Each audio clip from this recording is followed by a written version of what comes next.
you're experiencing an installation loop while trying to install PUBG, follow these steps to resolve the issue. This guide will help you troubleshoot and successfully install the game. Step 1. Check system requirements.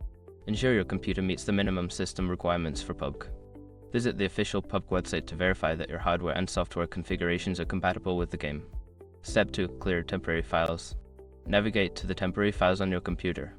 You can do this by typing run in a Windows search bar, then entering %temp% and deleting all files in that folder.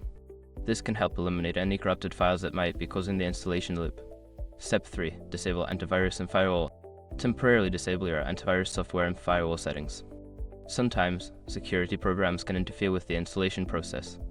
Remember to re-enable them after the installation is complete. Step 4. Run the installer as administrator. Right-click on the PUBG installer and select Run as administrator. This gives the installer the necessary permissions to make changes to your system, which can help prevent installation issues. Step 5. Reinstall the game. If the above steps do not resolve the issue, try uninstalling PUBG completely and then reinstalling it. Make sure to download the latest version from the official source to avoid any outdated files. By following these steps, you should be able to resolve the installation loop and successfully install PUBG. If problems persist, consider reaching out to customer support for further assistance.